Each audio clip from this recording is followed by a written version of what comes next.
other states decided to sue the federal government over this new health care law.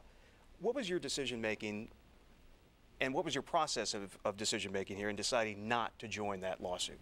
Well, I'd gotten a specific request from 8 Republican members of Ohio's congressional delegation and the 21 Republican state senators. Those are people I work with every day. I respect them, and I thought that I should look carefully at this and give them a formal response. My background is I taught constitutional law at Ohio State Law School for 13 years. I've argued 7 cases from the U.S. Supreme Court. I understand and am a disciple, really, of federalism. I clerked for 2 justices of the Supreme Court.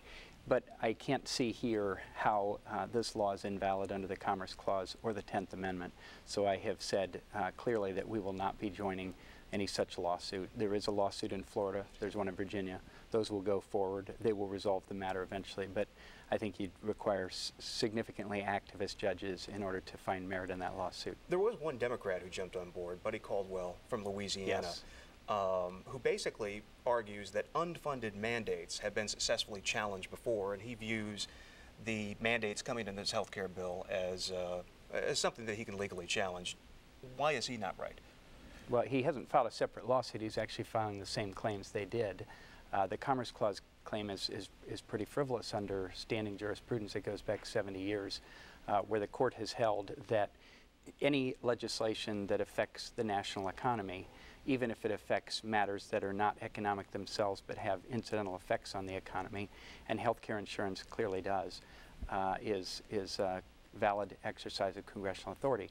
I think the people who disagree with this law, and I understand there's deep disagreements and it's a complicated law, and I'm sure that over time some pieces of it will work and some will not, and they'll go back and have to revise and tweak it.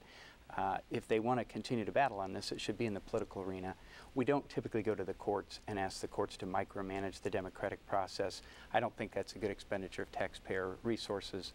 As I said, the lawsuit will go forward, but Ohio will not be part of it. On that note, Thursday, you made a decision regarding the Tea Party effort in the state of Ohio and their desire to have this all voted on and put into Constitution this November. Your decision making on that?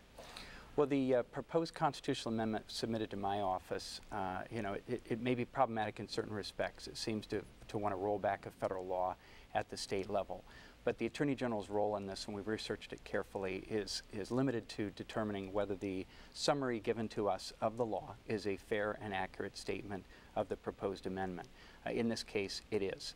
So we have certified that to the ballot. They can move forward. There could be mandamus actions. People could challenge whether it should appear on the ballot. That's happened before.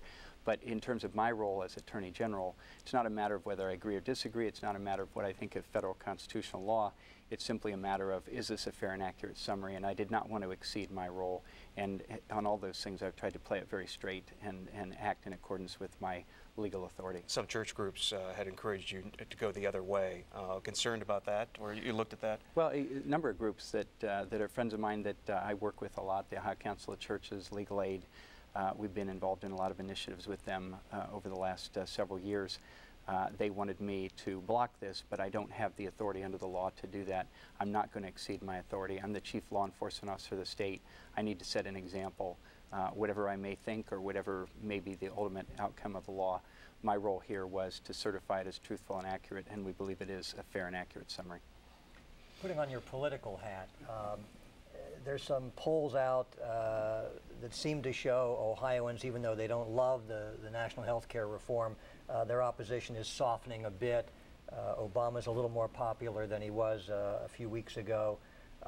Only 39% in a recent Quinnipiac poll of Ohioans say that you should challenge, you, the Attorney General, should file a court suit against it. Do you think politically the tide is turning a little bit in favor of the Democrats and the national health care reform package? I don't know how to assess that, Bill. I do think there's a lot of things in the legislation that are going to be helpful to Americans, in particular for people who have health insurance. We've all been worrying for years that something would happen, we'd lose our job, we'd lose our insurance, they'd find some pre-existing condition we didn't know existed, and this is going to provide a lot of peace of mind to Americans. But having said that, feelings have run very high on this issue in the political sphere. They will continue to run high, I believe. It is a political matter, but I think many people understand that's not necessarily the same as a legal matter. We don't want every democratic dispute that is part of the democratic process to end up being judged by unelected judges in the federal courts. And what's odd is typically the people who most decry activist judges and frivolous litigation are the ones who are urging that we pursue this lawsuit. I think it's not an appropriate expenditure of taxpayer resources, and that's been my judgment. Going back to the ballot measure, basically, in short, it would exempt Ohio from all the requirements under the Health Care Affordability Act. They're saying essentially it is an unfunded mandate. On the other side, a group of liberal groups, including UCAN, which is a healthcare group, they submitted some arguments to your office saying you shouldn't let it go to the ballot because Ohio can't do this. The Supremacy Act basically forbids any state from exempting itself from what amounts to a federal law. Did you even engage that argument at all in determining whether to put this on the ballot, or was that something your office shouldn't or couldn't do in this case? We looked, James, at what my proper role is as Attorney General. I think the right thing for me to do in these kind of disputes, there's hard feelings on both sides, high feelings, is to understand what legal role I have and to pursue that in a very straightforward way. Here, it wasn't up to me to judge whether the Supremacy Clause means that this law would be invalid in any event, that ultimately, if it goes to the ballot, would be judged by the courts. My job is to certify whether the summary given is a fair and accurate account of the amendment, so that when they go out to seek petition signatures from the public and people read that summary, because they often don't want to read the whole amendment, they're going to get a fair picture of what it is they're signing. They can know whether they want to support that or not. That's very quickly, Mike DeWine kind of kicked off his campaign really by announcing that if he were Attorney General, Ohio would join this health care lawsuit, and that he was faulting you for not getting involved, basically saying whatever the legal arguments are, we deserve a seat at the table. Do you see that as just politics, or do you see any merit to his argument? Do you think he's going to get anywhere with that argument? Well, I think he's casting about for rationale for his candidacy. When he filed, he did not mention this. This is an opportunistic occurrence for him to be able to appeal to a certain segment of the electorate.